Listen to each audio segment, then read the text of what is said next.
Järgmine esineja on meesjuhataja Erika Hindel, räägib Põhja-Eesti kohapärimusest.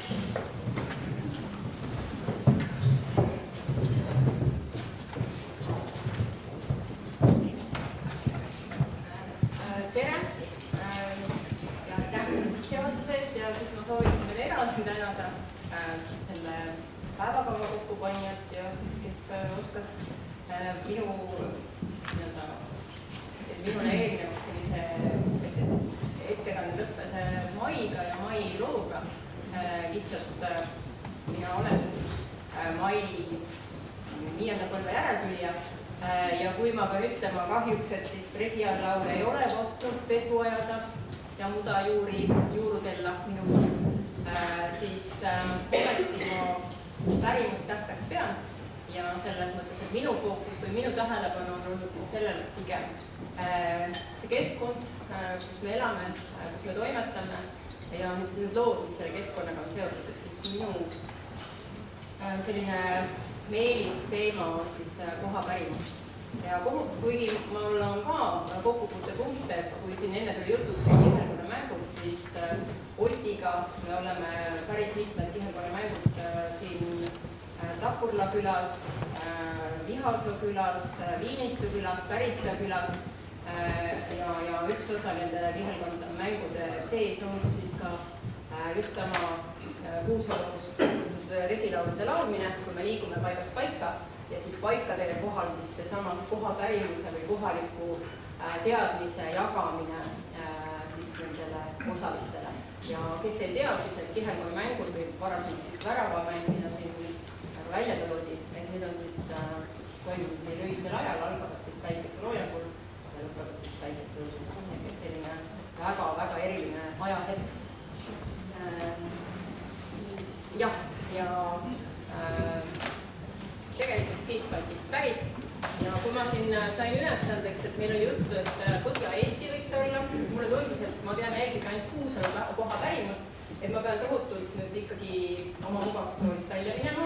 Proovisin mõtestada, et mis see Põhja-Eesti on, et kui seda määratleda siis loodusgeograafiliselt, mis on võib-olla selle kohapärimusega seoses kõige loogilisem, sest ikkagi see looduskeskkond väga palju määravad selle, missugused lood kuskil esile kerkivad, mida räägitakse, millega inimesed ennast seostavad. Siis Põhja-Eesti rannikumadalikus Harju ja Viru lavamaaga halduslik jaotus, siin on Harjumaa, Ida-Virumaa, Lääne-Virumaa, keeleline, millest me juba ka kuulsime siin, et see keeleline Põhja-Eesti ja siis ka tegelikult tuli selline mõte või idee, et ajalooline, kui me räägime siis Eestimaa kubermangust, mis on veelgi laiem määratlus ja siis me peaksime juba seal Lääne-Eestist lisaks veel ka Hiiumaa juurde võtma, et sellepärast ma ikka jäin selle juurde, et olla seal, kus on nii-öelda meie enda paigatundmine kõige tugevam. Et siis need Põhja-Eesti alad, mis siis Soome laht on põhja poolt ja siis Tallinnast siis ida poole tulla. Ja nendest kihelkondadest, kui siin oli juttu, eks ole, keeleuurijad kasutavad sellist kihelkondlikku nii-öelda nagu määratlemist, et murded on kihelkondade kaupa, siis rahvakultuuri uurijad samamoodi lähtuvad kihelkondadest, see on selline terviklikum ja väljakujunenud kultuuriline üksus, kus on mingid iseloomulikud omadused või iseloomulikud sellised aspektid. Sageli ka leia, et selles kihelkonna sees inimesed ikkagi on ennast ka määratlenud ühe piirkonna inimestena. Et see nii-öelda see enesemääratus ja identiteet tuleb sealt samamoodi. Kuusalu, Kadrina ja Haljala siis tugevamad sellepärast, et see on see lahemaa ala, kus me oleme. Ja võib-olla sellistest loodusdominantidest siis mererand või rand ja siis pankrannik. Et selline kaks erinevat osa nendest piirkondadest. Ja kohapärimus sellisena, et minu jaoks see tähendab siis, et ta on seotud paikkondliku looduse, inimeste elutegevuse ja siis selle paiga minevikuga, et seal on nagu väga palju sinna sisse haaratud, et kohapärimuse mõiste on muutunud ajas, et sellest ajast, kus on seda sellist kohalist teavet või kohalisi jutte hakatud koguma, et 19. sajandi lõpus Turda Hurda üleskutsest alates Eiseni kogudest, et siis olid paiklikud kohalised lood. Nõukogude perioodil kinnistus rohkem siis koha muistend ja see kitsenes ja hiljem siis nüüd on ikkagi väga lai kohapärimuse mõiste, mis tähendab sellist kohaga seotust, koha kogemusi, mälestused, teated, et nii-öelda selline ta on väga lai ja ka see kohanimede temaatika, samamoodi keelega väga puutub kokku. Ma sellesse ettekandes väga palju võib-olla pigem keskendun sellele, mis on talletatud, mis on olemas, et võib-olla see oleks selline teadmine, mille mulle lihtsalt tundus, et kes ei tegele selle pärimuse žanriga ise niivõrd tihedalt, et võib-olla nad ei ole kursis, mis on olemas, mida on talletatud aastate jooksul, sest et kõigil meil vast on endal see teadmine oma kohast, oma piirkonnast, missugused kohalood seal on meile olulised või teile olulised. Et kui te mõtlete oma koduküla peale või siis oma piirkonna peale või siis sellesama kihelkondlikus mõttes, et siis teil tulevad kindlasti mingisugused paigad, millega te teate mingit pärimust. Võib-olla see pärimus on varasem, võib-olla see on seotud pigem teie enda pere mingisuguste kogemuste, traditsioonidega, et see kõik on üks osa sellest kohapärimusest. Ja kohapärimus ka muutub ajas, aga lihtsalt, et anda teile nii-öelda teadmine sellest, mida on siis kogutud ja mis laadi kogusid on ja mida otsida, siis sellepärast siis ülevaade sellest, mis on valdavalt siis Eesti Rahvaluule arhiivis. Et kõige varasemad kaastööd on siis 19. sajandi teisest poolest ja Kuusalu, ütleme see Lahemaa ala on olnud ka päris aktiivne kirjasaatjate poolest, et leidub ikkagi mitmeid koha jutte just sellelt alalt. Võib-olla eraldi ikkagi siin selles alas joonistub välja Viinistu, et Viinistult on mitmeid lugusid ja see on väga põnev pärimus. Eesti Rahvaluule arhiiv, kui moodustati, siis need töötajate välitööd jõudis samamoodi siia meie kanti, sest lihtsalt seesama Kuusalu on rahvakultuuri mõttes väga väärtuslik ala olnud.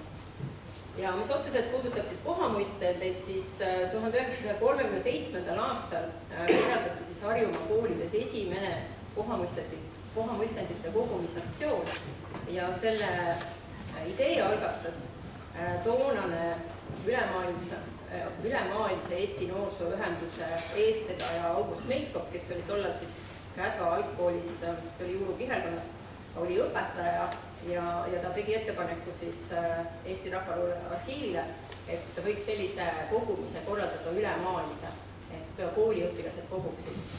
See võttis natukene aega ja siis 1938, 1939 siis toimuski selline suurem kohamuistendite kogumisvõistlus. Miks ma olen selle siin markeerinud tumedamaks, sest see on üks võistlus, mis väga palju on toonud materjali Eesti Rahvaluule arhiivi ja sellest ma natuke pikemalt räägin. Pärast teist maailmasõda siis folkloristid käisid välitöödel ja kogusid pärimust, aga sellel perioodil on see justkui sissejuhatav teema, et võib-olla need tekstid ei ole lihtsalt on nii-öelda häälestada siis informanti sellele rahvaluule kogumisele, et nad on jäänud selliseks soojendusülesandeks. Ja 50-ndate lõpus, 60-ndatel, kui hakati kokku panema siis Hiiu muistendite kogumikke, kes on siis Hiiud, on Kalevipoeg, eks ole, siis Suurtõll, Vanapagan, et siis sellel perioodil koguti eelkõige just nende kohta pärimust ja selles mõttes ma arvan, et see on üks põhjus, miks meie teadmisest ka praegu siin meie ümbruses on väga palju neid paiku, mis on seotud Kalevipojaga või Vanapaganaga. Suurtõll mitte nii väga, siis meie piirkonda ei kuulu. Aga lihtsalt, et mõelda selle peale, miks meil on mingeid lugusid just nii palju. Ja 90-ndatel aastatel siis oli selle uus huvitõus. Võib mõelda sellisele nagu poliitilisele või siis ühiskondlikule taustale, et me oleme jõudnud siis sellisest vabanemisse, ehk et enesemääratluse suurem vajadus, ka see, kust ma tulen, kuhu ma kuulun, mis on see minu paikkond ja nii-öelda nagu uuesti avastada seda looduslikku ja kultuurilist maastikku, mis võiks olla nagu minu identiteedi osa. Et see on ka üks põhjus kindlasti, miks see kohajuttude tähtsus muutus suuremaks.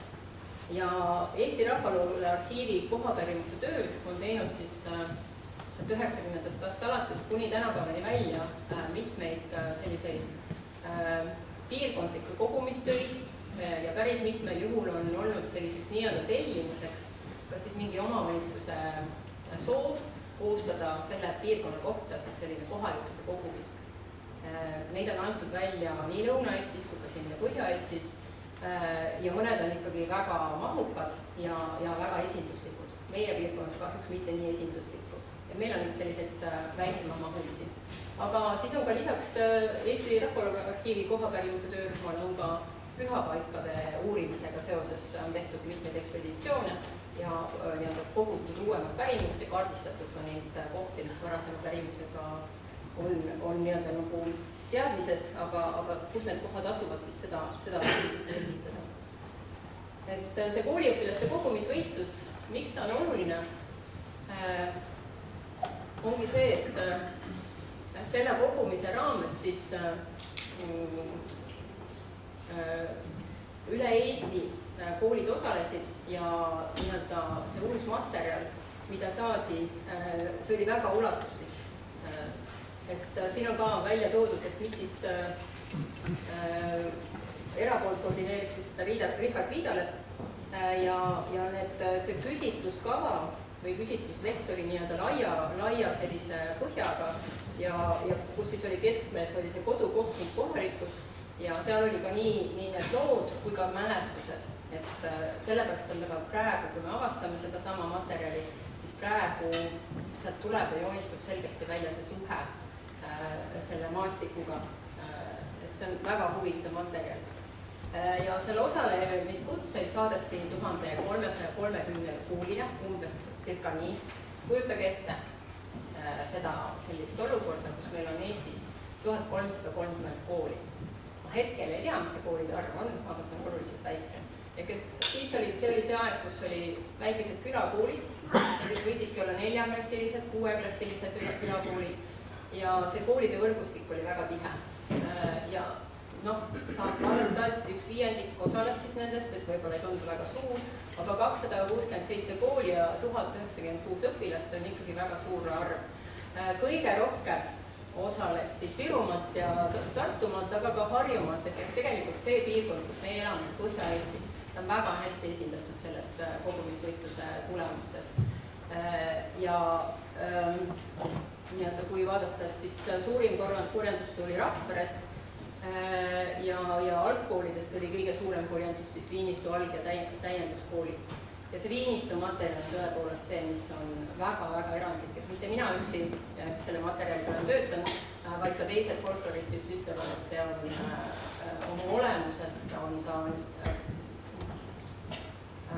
see, kui nagu detailselt sellesse lähiümbrusesse need kohad paigutuvad, et ta on selles mõttes fenomenaalne, ta on nagu ühe piirkonna, ühe väikse piirkonna mikroajalugu nii-öelda lugudes.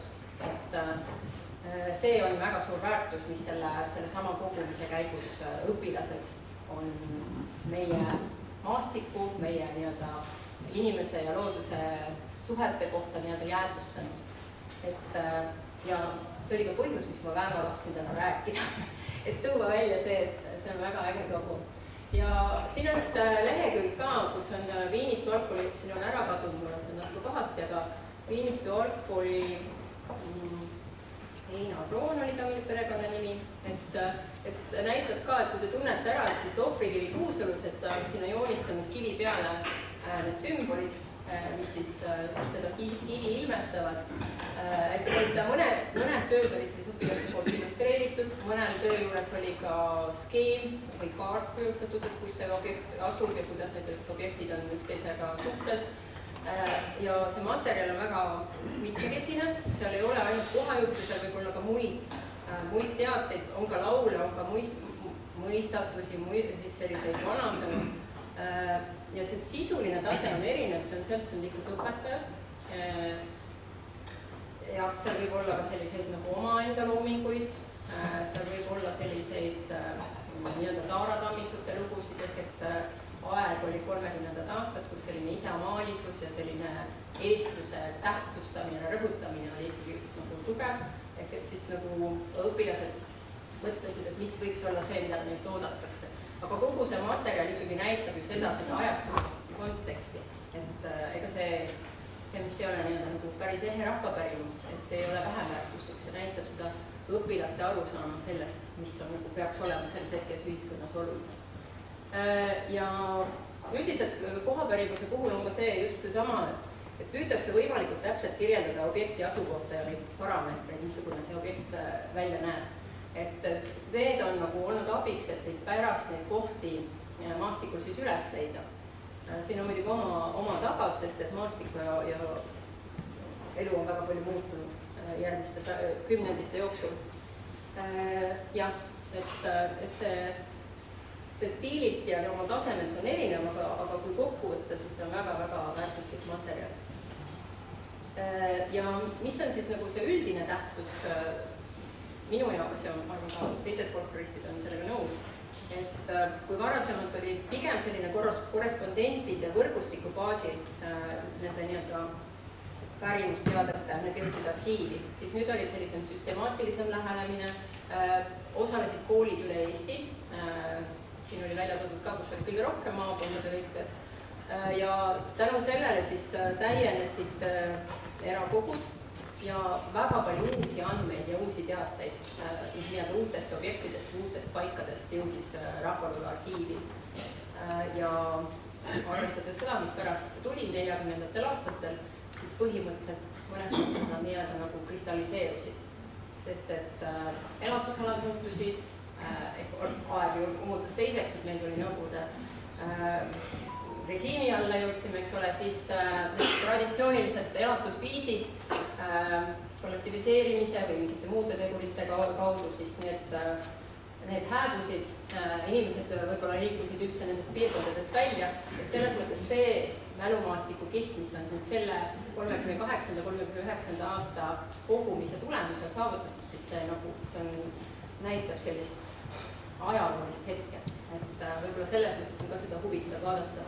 Ja see ongi, et võimalus siis kaardistada seda pärimust ja juttudes esinevaid kohti muidugi selle teadmisega, et need võivad olla kadunud päriselt tänasest maastikupildist.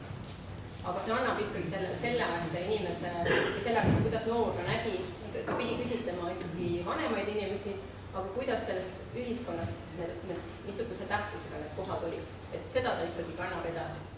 Ja sealt joonistubki välja selle inimese ja siis ka kogukonna seotus oma elupaiga ja maastikuga. Ja see on ju üks identiteedi olemus, et kuidas ma suhestun selle keskkonnaga, kus ma elan, kus ma igapäevaselt toimetan.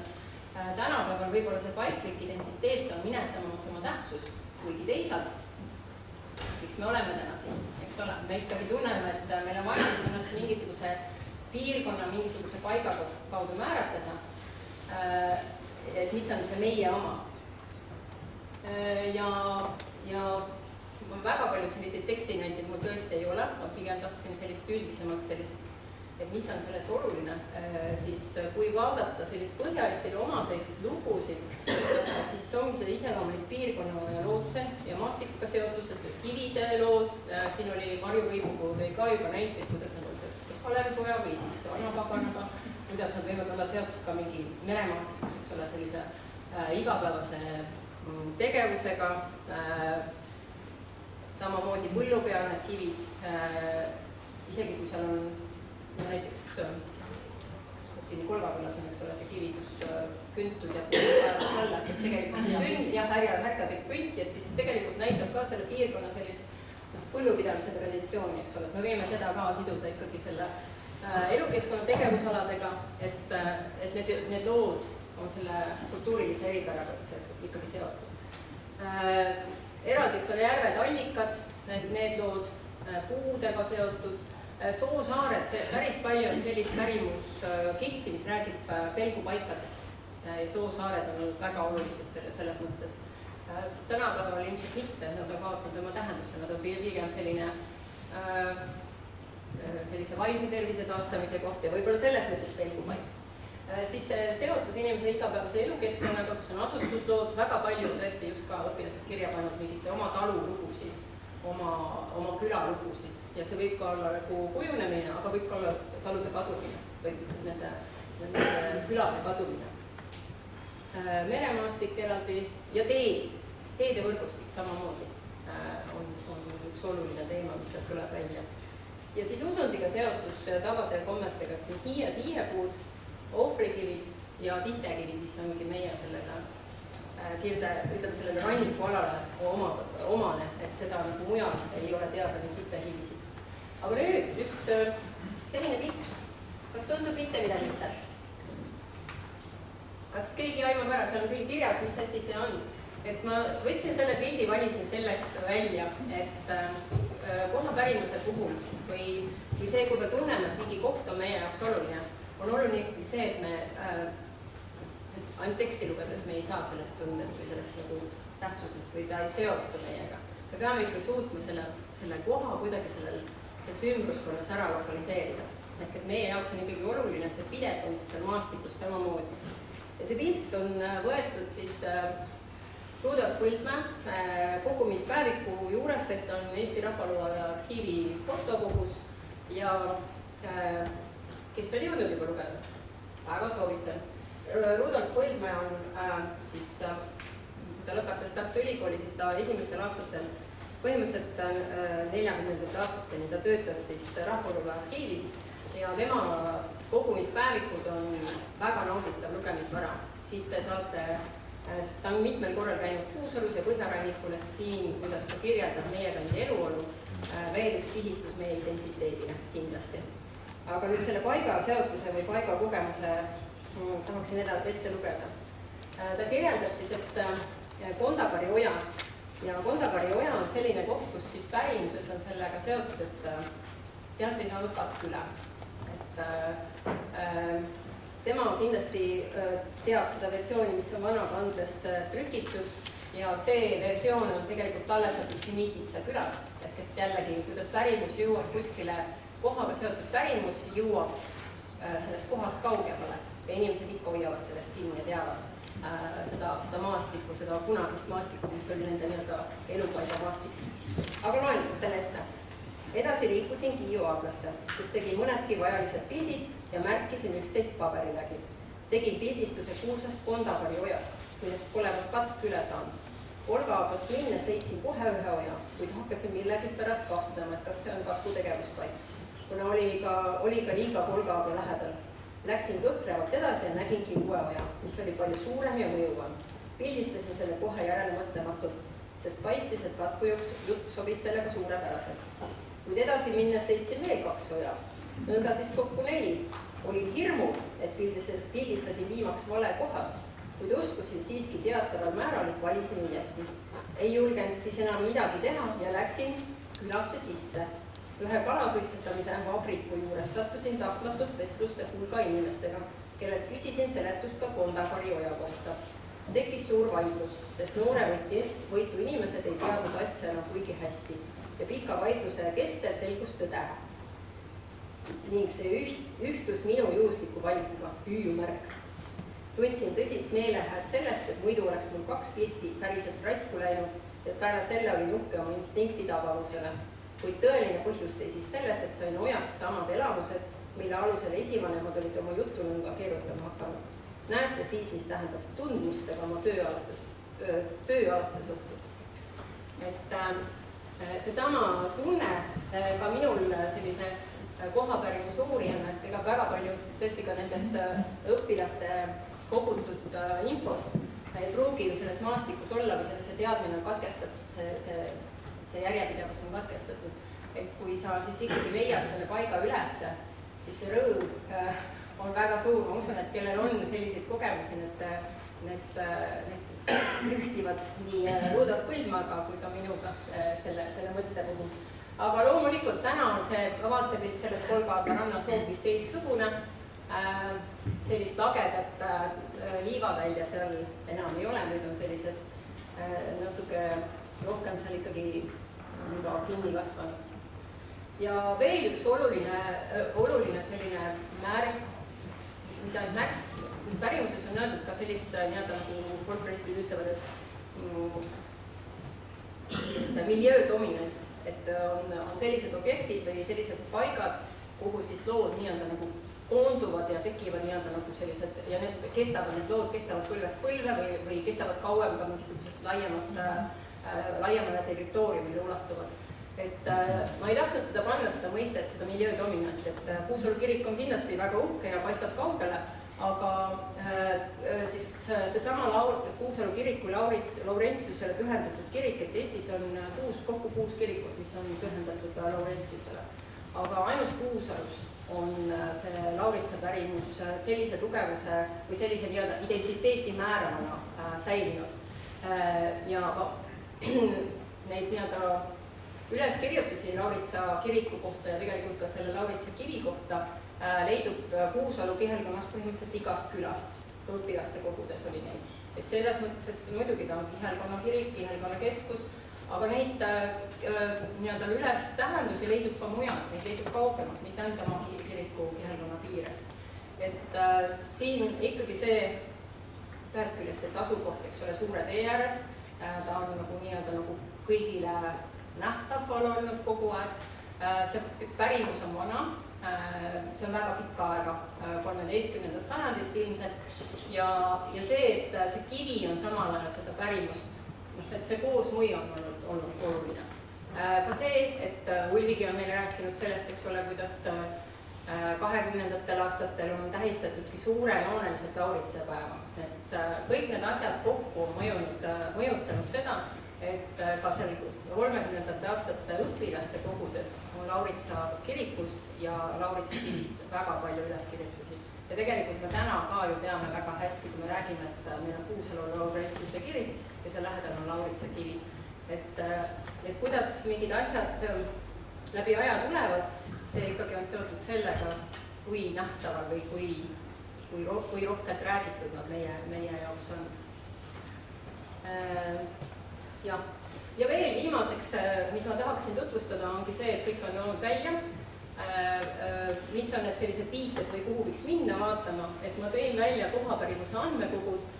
Koobas on siis Eesti kohapärimuse andmebaas, see on veebis, sinna võib, nii-öelda mul on lingitud, seal ei ole kõiki neid tekste, sellepärast ma soovitan, seal on ka juures, et võtta ühendust Eesti Rahvaluule Arhiivi kohapärimuse uurimisrühmaga, küsida neid mõne koha kohta, mis pakub huvi ja nad otsivad siis sellest suuremast andmebaasist selle välja.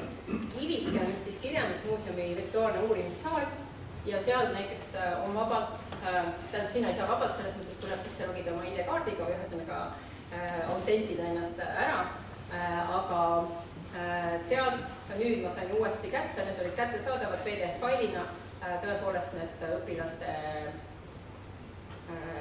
õpilasvistluste kogu, mis need nii-öelda sellised taustad või ütleme raamatud, et need on täiesti nii-öelda, neid on võimalik sealt kätte saada. Natuke keeruline on otsingusüsteem, aga on võimalik. Siis on 2 kaardirakendust, et on kohapärimuse kaardirakendus ja looduslike pühapaikade kaardirakendus, kes on kasutanud, lihtsalt küsin huvi pärast.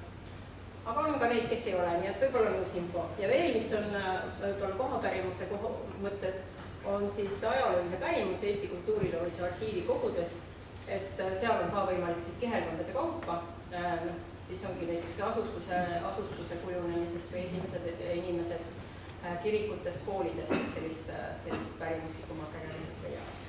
Ja see ajalooline pärimus on siis, see on kogutud 20. aastatel, et selle ajastul. Nii, ja ma ei tea, kas ma läksin ajast üle.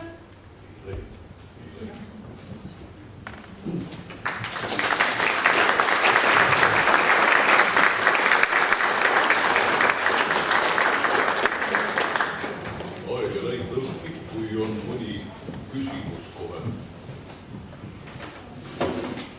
Tundub, et ülevaade on ammendav ja tegelikult teema on ammendav. Ma korraks kommenteeriks, kui tohib, et kas see on täiesti hüpotees, aga miks eestlased, kes läksid läände ära, miks nad kohanesid Rootsis ja näiteks eriti Kanadas samal laiuskraadil, et kohad olid midagi tuttav, sellest on väliseestlased rääkinud. et need Kanada metsad olid väga kodused. Võib-olla oli lihtsam eestlased seal. Võib töötada, jah. Et me oleme väga need kivid ja muud, mis meie ümber on, et oleme rohkem kui me ainult. Jaa. Üks mõte oli, ma mõtlesin ka nende andmebaasidega, et see Valdur Mikita on öelnud, et väärtuslik on kõik see, mida ei saa guugeldada. Põhimõtteliselt, kui te paneksite, guugeldaksite, puhtalt tahaksite oma külaga seotud koha pärimust, ega te väga guugeldades ei leia seda. Te peate ikkagi minema ja otsima selles mõttes arhiivist. Et need ei ole, need on küll digitaliseeritud, on hästi palju materjali ja tõepoolest praegu me oleme nagu riigi kaugusel juba sellest kõigest, mis on kogutud, aga selleks tuleb ikka minna õigesse keskkonda ja siis ta nagu võilu laeva saab otsida. Aga tõepoolest, et väärtuslik on kõik see, mida ei ole võimalik kujundada. Jüri. Esitan dissonantse. Et väljarändamise puhul üks kuldreegel on see, et otsitakse kodumaast. Aga Kanada puhul oli üks mõtlus see, et kui eestlased läksid Rootsi ja siis selgus see hirm, et nad võiksid venelastele välja antud saada, siis nad hakkasid vaatama, et kogu edasi. Nad kirjutasid siis mitmesse riiki, Kanada oli esimene, kes nad vastu võtsid. Nii et muidu oleks paljud läinud Austraaliasse või mujale, aga juhtus nii. Ja seal olid ka sobivad. Neile meeldis. Ja neile meeldis.